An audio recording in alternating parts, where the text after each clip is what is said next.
好，歡迎弟兄姊妹嚟到 Light Church 嘅崇拜啊！亦都歡迎網上嘅弟兄姊妹。嗱，咁你一見到呢個畫面，點解唔係敬拜呢？因為頭先有啲技術性嘅錯誤，所以我哋今日咧由直接就由講道開始啦。OK， 咁今日嘅講道嘅經文咧喺希伯來書嘅第5章11節至到6章第3節。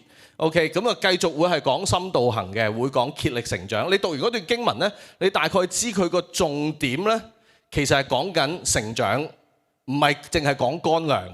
OK， 我知頭先查完經嗰啲弟兄姊妹咧，好中意乾糧。OK， 咁啊求上帝俾你哋經歷多啲乾糧。咁我哋都請弟兄姊妹讀咗呢段經文先，我次次都讀唔到嘅嚇。有冇人想揸咪幫我讀啊？好，咁我哋一齊讀啦，好嘛？預備1、2、3，論到這事。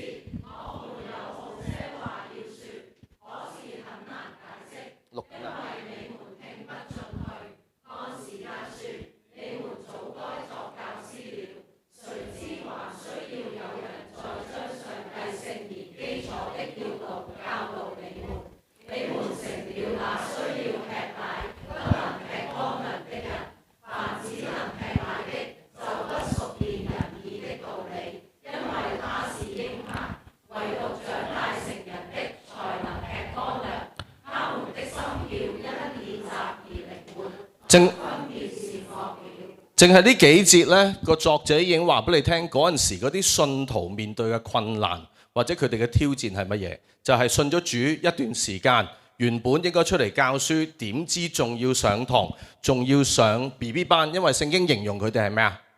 嬰孩。咁跟住有冇提醒呢？其實有嘅，係後面嗰幾節都請你讀好冇？預備1、2、3。所以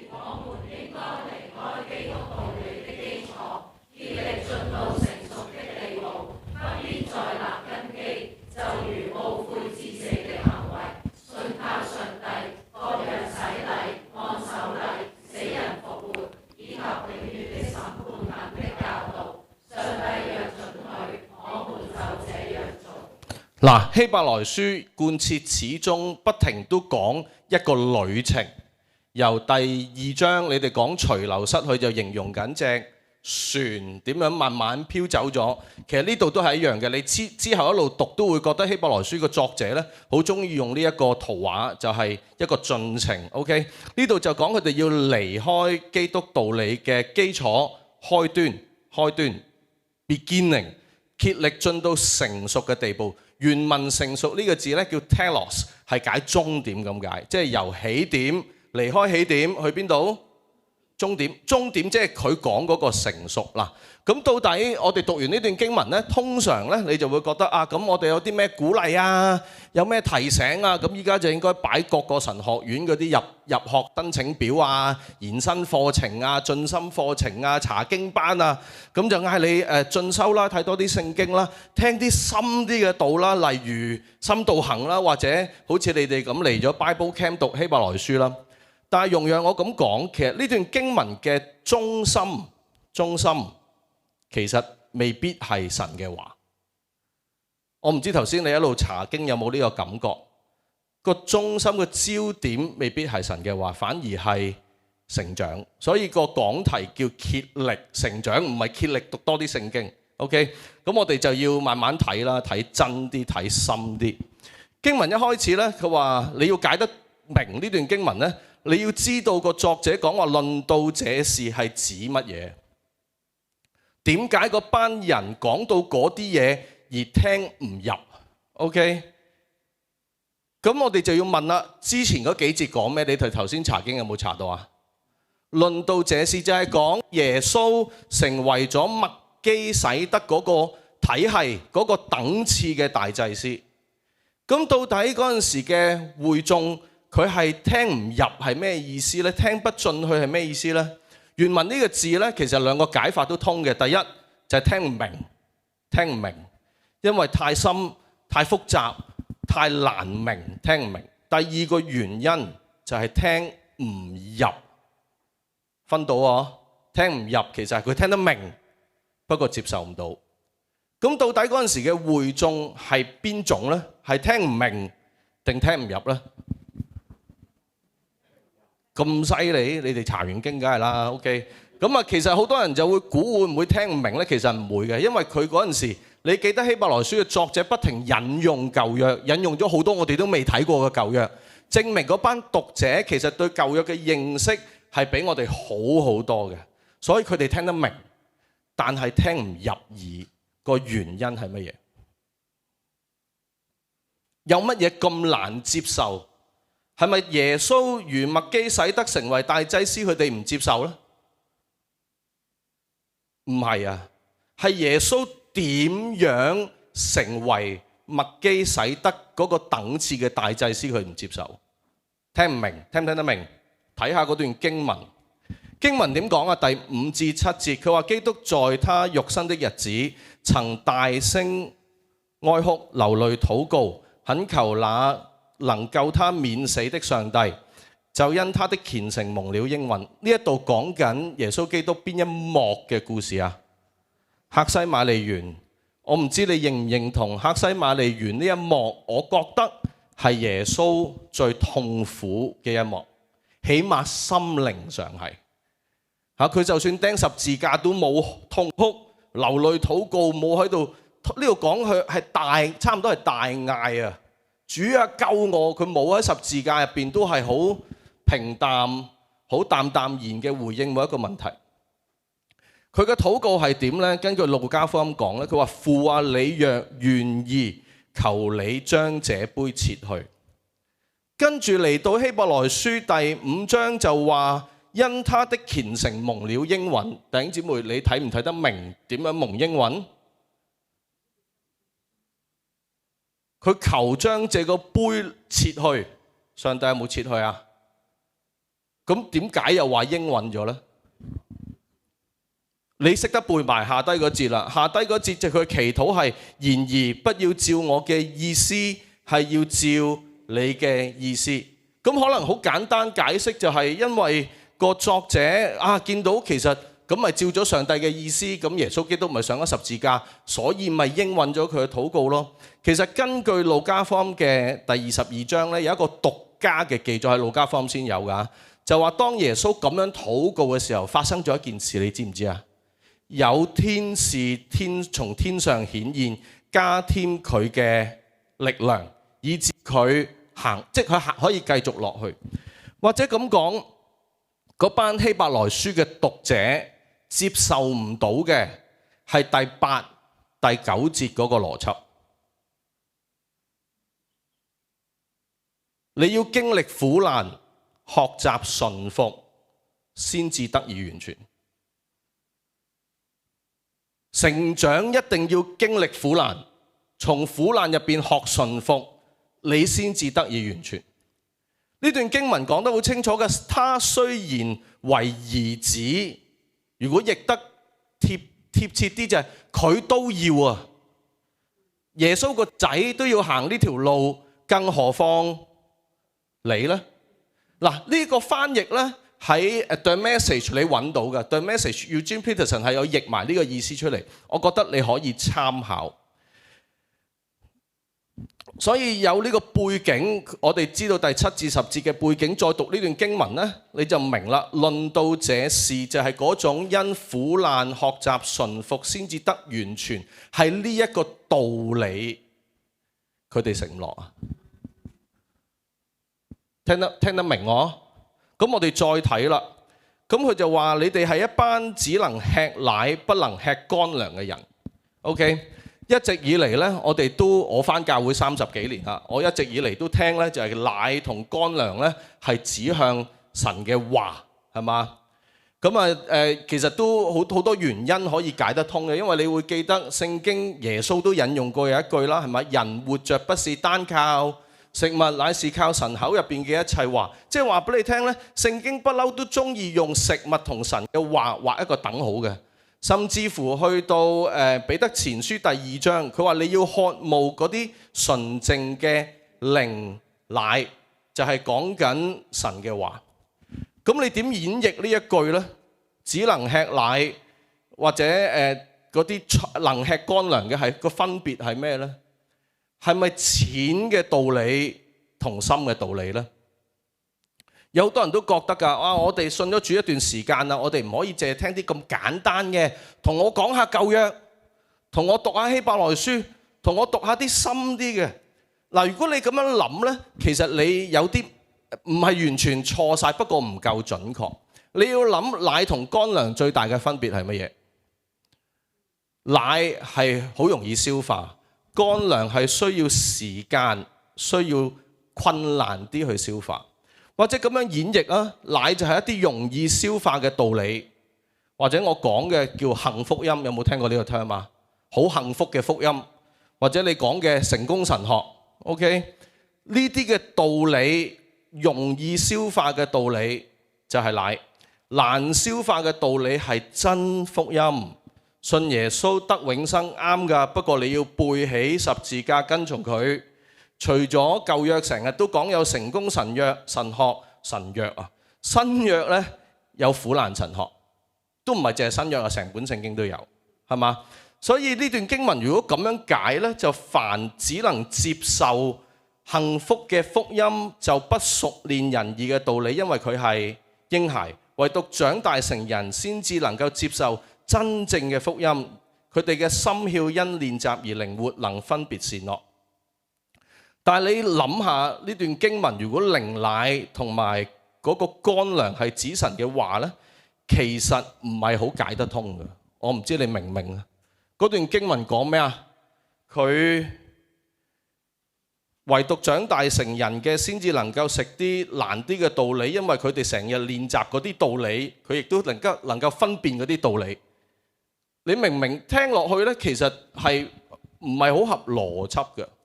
咁我一路預備個 Bible Camp 嘅時候呢，其中一段要帶嘅查經就係呢度，我就喺呢度棘咗好耐。到底奶係咪真係講食物呢？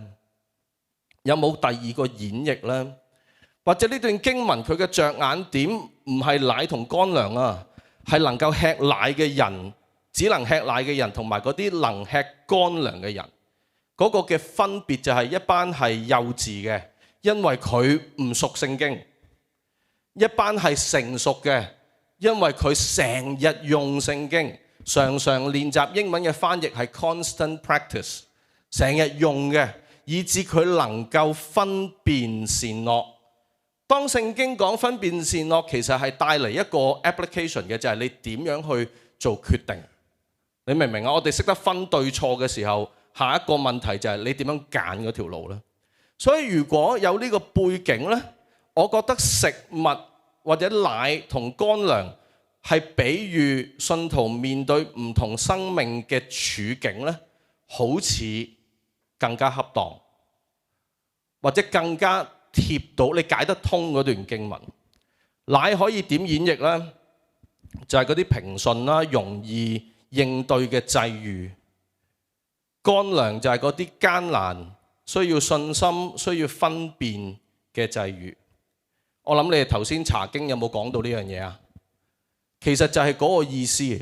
如果你一個人你唔熟聖經，或者你平時都唔係成日睇，你唔知聖經講乜嘅，你只係可以接受到啊耶穌愛我，我祈禱耶穌就有祝福。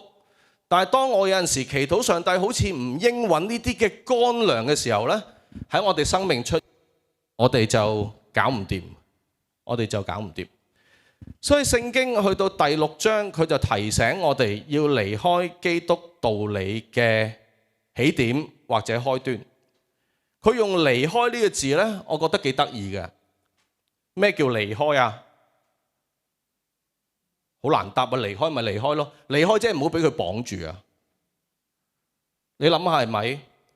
佢唔係嗌你抌咗佢，但係你唔可以纏繞住喺個起點度死都唔走。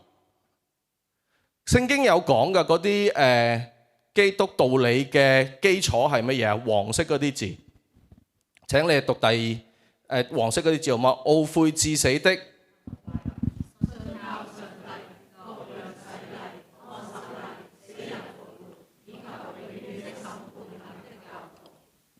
其實呢幾個講緊乜嘢？講緊基本嘅悔改，你要悔改，從壞行為唔好再做壞人啦。從前偷竊嘅唔好再偷啦，奸淫嘅唔好再奸淫啦，犯錯嘅唔好再犯錯啦，反而你要信靠係一個轉向，你要信靠上帝。而跟住講嘅各樣嘅洗禮同按手禮呢，係一啲入教嘅儀式啊，或者喺嗰陣時係一啲入門嘅禮儀。你受浸歸入基督，你按手能夠，你特別有好多背景咧係講《使徒行傳》嘅。當啲人按手嘅時候咧，佢經歷啲乜嘢？聖靈啊，領受聖靈。OK， 其實係講緊一啲 elementary 最簡單嘅嘢，而跟住就講啦，死人復活同埋永遠嘅審判係講將來嘅盼望同埋終極嘅審判。佢話你要離開呢啲嘢，唔係嗌你抌咗佢，但係你唔好纏咗喺度。今日仲講要戒賭，你應該戒咗噶啦。今日仲講戒煙，你應該戒咗噶啦。今日仲講你要有好行為，你應該做咗噶啦。你應該 move 去一個成熟嘅地步。我想請問呢段聖經有冇話俾你聽乜嘢係成熟嘅地步啊？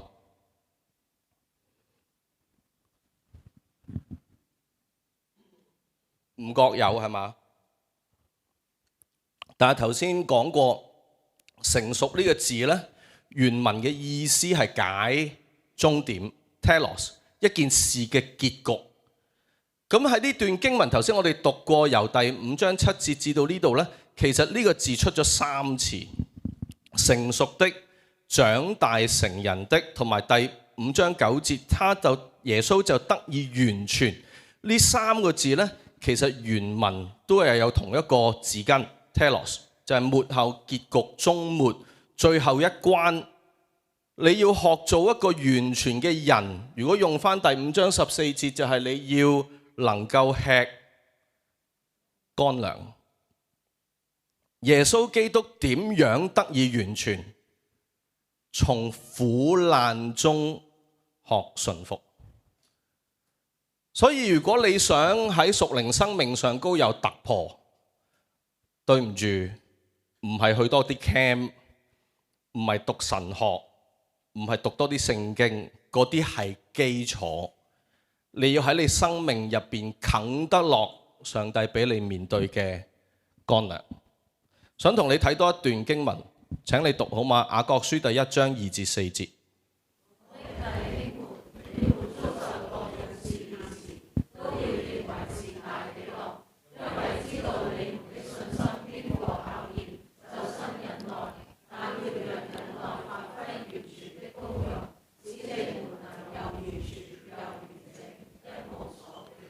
雅各書嘅作者嘅睇法同希伯來書嘅作者嘅睇法基本上係一樣嘅。你遭遇各樣嘅試煉，各樣唔順境嘅嘢，各樣嘅困難，各樣嘅逼迫，各樣唔公平嘅對待，請你視之為大喜樂。即係你已經覺得嗰個係禮物啊，正嘢。The message 嘅翻譯係 consider， 呢個係一個 gift 啊。喺呢個 gift 入邊，你經過考驗生忍耐，忍耐就發揮完全嘅功用，咁你就完全成長，一無所缺。基督徒成長嘅過程咧，苦難係走唔開㗎，苦難係走唔開㗎。基於頭先嘅解釋咧，有3個好簡單，簡單到唔可以再簡單嘅應用。第一就係請你離開開端，進到終點。有多人咧以為個終點就係我決志信耶穌，嗰個唔係，嗰個係你嘅起點，嗰個係你嘅旅程嘅起點。頭先上晝同你講過安息係嘛？我諗好多人冇乜人一信耶穌即刻經歷安息嘅，安息係鍛鍊翻嚟嘅。可能嗰個就係我哋信仰嘅其中一個 milestone， 或者終極嘅終點，就係我哋完全能夠信靠上帝，倚靠佢，唔需要靠自己。知道無論我做得好，我盡力做每一樣嘢，但係就算做得唔好都好，我都知道我喺上帝嘅手。呢個可能就係聖經講嗰個終點。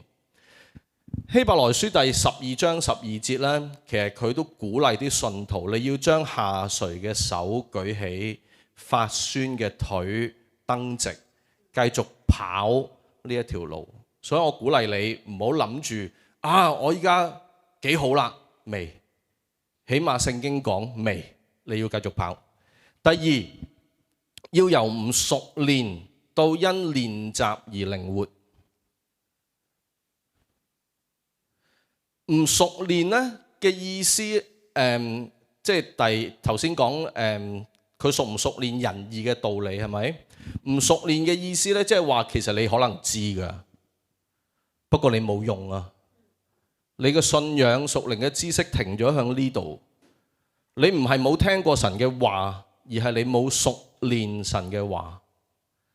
成熟嘅信徒唔係淨係知道一啲金句，而佢識得用神嘅話去解釋或者睇呢個世界發生緊嘅嘢，去睇佢面對緊嘅嘢，去分辨乜嘢係啱，乜嘢唔啱，而去做一個啱嘅決定。聽唔聽得明個分別啊？你要用聖經好得意嘅，你越用就越熟㗎，你越用你就越知道嗰段經文點樣用。我又講返我成日都同弟兄姊妹講，我做咗傳道人10幾年啫。我之前係唔中意睇聖經嘅，唔中意睇好少聖經。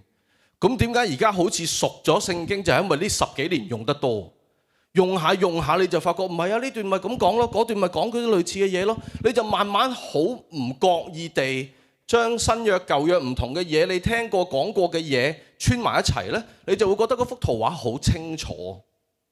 我成日發覺呢，我哋而家好中意睇 YouTube 啊，乜鬼嘢都睇 YouTube 學噶嘛。但我哋睇完 YouTube 唔用啊。你明唔明我意思啊？即係譬如喺呢幾年，其中一樣我嘅技藝係咩啊？就係裝修啊。我唔係睇 YouTube 學嘅，我係見到有需要咪轉個窿咯。當你轉第一次嗰啲石屎轉，我唔知你有冇轉過，用啲石屎轉牆嗰啲咧，你 mark 好個位，你要轉得啱，其實好難嘅。你一咁就歪咗㗎啦，可能歪咗一寸，你嗰啲嘢就上唔到落去㗎啦。咁但係你試得多咧，你開始知道有個竅門，有個技巧。但我哋今日好多時係享受，淨係知。我想學點樣可以轉個窿轉靚啲，唔好披口，轉瓷磚要點樣轉，轉玻璃要點樣轉，轉石屎點樣轉，轉木轉鐵轉，用乜嘢嘅工具？你知，但係你唔用咧，其實你係做唔到㗎。包括你買好多淘寶翻嚟砌個櫃，你砌得10個，第11個你唔使睇都識砌啊！但係我哋每一次都淨係望住人砌，但係自己唔砌，你學唔到啊，弟兄姊妹。所以你一定要學，一定學完之後一定要用。另外最後一個要渴慕靈奶，去到渴慕乾糧。你要渴慕喺上帝恩典入邊俾你經歷一啲困難嘅測驗。有啲功課好容易入口㗎。例如神愛我啊，神幫助我啊，神會安慰我啊。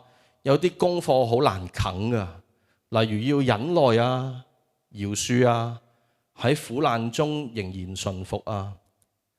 頭先我哋讀埋第5章7至10節，佢嗰度講，佢話耶穌作為神嘅兒子喺苦難中學習順服，走到完全跟隨佢嘅人，即係你同我。又點會可以唔經歷呢啲呢？去到我哋會一路睇希伯來書，睇到第13章你就明㗎啦。上帝稱呢啲係乜嘢啊？唔係13啊，12章已經講啦。神嘅管教，因為你係仔，所以要經歷管教；因為你係佢收納嘅，所以佢要訓練你。事實上呢，成長嘅高速煲就係壓力，就係困難。我記得以前牧養一啲職青，我初識佢咧，成嚿飯咁嘅，真係好似乜嘢都唔識做啊，唔識做決定啊，因為好受保護，阿爸阿媽照顧得好好。但係因為一啲原因，佢要離開香港出去讀書，讀咗2年之後翻嚟，你見到佢唔同咗啦，大個女咗啦。大個仔咗啦，識得諗，識得決定，識得負責任，甚至乎識得面對失敗。喺你嘅生命入邊有冇乾糧出現呢？又或者問下邊個係你嘅乾糧呢？邊個係你嘅乾糧呢？另一半通常都係嘅，另一半通常都係嘅。咩叫乾糧？就係當嗰個人嘅出現，令到你有陣時覺得好難忍、好難接受，亦都暴露咗一個唔成熟嘅你，嗰個咪乾糧咯。為到你身邊有乾糧，感恩。真嘅，因為如果唔係，你諗下，即係點解我哋成日講神配合嘅人不能分開嘛？即係你行得入去，你覺得嗰個係神俾你㗎啦，係咪？咁但係喺你生活嘅時候，點解一擘大眼就俾佢鬧呢？點解佢做啲嘢有陣時雖無過犯？點解呢？但係有神配合俾你嘅喎，咁嗰個咪乾糧咯。可能有啲事，亦都係你生命入邊嘅乾糧嚟㗎。我成日話有好多人呢，好期望有信耶穌有個 easy life 啊，但係 easy life 通常衰收尾㗎。我贏喺起跑線係我哋啲而家好少講啦，但係早10幾年就不停講係嘛？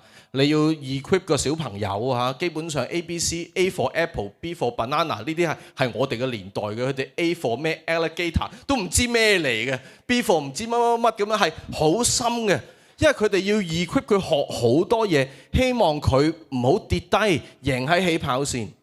但係容讓我咁講，一個真正你哋有冇聽過有一個 TED Talk？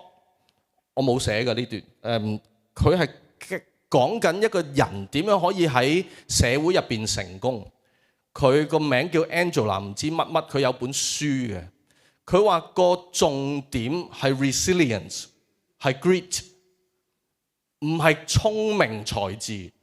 係你有幾捱得，每一次跌低你起翻身，每一次跌低你起翻身，每一次面對失敗，你好似保羅咁講咯，我四面受敵卻不被困住嚇，我多次被打倒，但我唔會冧低。佢起翻身，呢個人呢就會慢慢成功。其實呢段聖經或者頭先講嗰本書 Grit 嗰個嘅信息呢，同聖經講好似㗎。你面對一啲困難，你就能夠成長。點樣可以量度你係咪一個成長嘅人啊？睇你面對人生逆境，你能唔能夠處之泰然，仍然能夠祈禱交託？呢個可能係一個最真實嘅探熱針。我哋成日認住上帝都係問我哋有讀咗幾多聖經啊，識唔識背呢啲節嗰節啊？唔係㗎，上帝係睇你喺困難入邊，你係咪仍然做一個忠心嘅決定？我哋一齊祈禱好嗎？主，多謝你，你俾我哋有機會可以透過讀希伯來書學習乜嘢成長。我哋好多人呢係因為覺得信耶穌，耶穌幫咗我哋行入教會。但係真正要我哋去到完成、成全、成熟嘅地步，其實我哋要經歷困難。所以當我哋今日面對喺工作上可能被欺凌，喺學校俾人糟質，喺朋友好多關係上高面對好多挑戰嘅時候，我求你俾我哋戴一副新嘅眼鏡去睇。我哋要覺得知道呢個係上帝你俾我哋嘅考驗，以致我哋能夠成熟完全。一無所缺，可能有陣時除咗係呢一啲外在嘅嘢，亦都係我哋身體嘅病患。我哋都覺得點解我信耶穌，我做得咁好，但我嘅際遇咁差，我身體會有呢啲咁嘅毛病。主，你幫助我哋，讓你嘅話語成為我哋嘅鼓勵，成為我哋嘅幫助，幫助我哋去消化呢啲困難，充滿住挑戰嘅處境。聽我哋祈禱，係奉耶穌基督聖名祈求，Amen。我哋唔唱回應詩啦，因為時間有限啊，但係真係好想鼓勵你。真嘅，我係覺得你經歷過一啲好難啃嘅呢，你屬靈生命就唔同啦。弟兄姊妹，你知我望住你，我諗緊咩㗎？上帝俾你一啲好難嘅經歷，你每一次諗起佢，你喊。喺嗰刻，上帝嘅安慰同時臨到，上帝嘅盼望仍然喺你身上，唔好放棄。呢個就係同希伯來書嗰班信徒講嘅一啲説話。好，咁我哋有啲簡單嘅報告啦。咁我哋嚟到呢度啦。好，聖餐呢就會下個禮拜6喺翻 Light Church， 我哋會有聖餐嘅時間。咁另外呢都鼓勵你啊，繼續深度行啦。雖然我成日話，我頭先講好似倒米咁，但係其實你要知先識得用嘅。啊，你要學咗啲嘢，以至你有啲嘢有啲架撐喺你個袋入邊，你先至識得用嘅。所以鼓勵你，如果有興趣認識使徒信經，就係嗰啲懊悔死行啊，點樣信靠上帝啊，死人復活啊，冚唪唥使徒信經有嘅嚇。咁你就快啲去報名。咁我哋嚟緊呢，6月9號就會開班，咁就會透過 Zoom 去舉行嘅。咁我哋雖然係 Zoom 啫，但我哋都有人數嘅上限，就係20個。如果我冇記錯，好似已經有10個報咗名啦，所以開得成班。咁另外一個報告呢，就係奉獻收據，上個禮拜應該已經 send 到俾你㗎啦。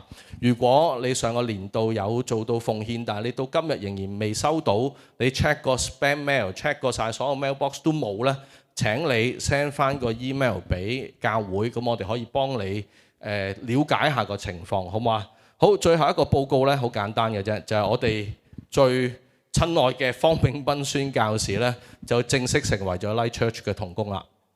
俾啲掌聲啦，好唔好啊？咁我之前都講過呢，佢係個任期會去到28年嘅1月尾，咁我哋好開心啦，即係我哋人數上，即係縱然其實實質佢就唔會喺度翻工嘅，但係起碼我哋人數上就多咗個同工嚇。咁今日呢，我哋唔會有分組代禱嘅時間，都請弟兄姊妹一同起立，領受從神而嚟嘅祝福。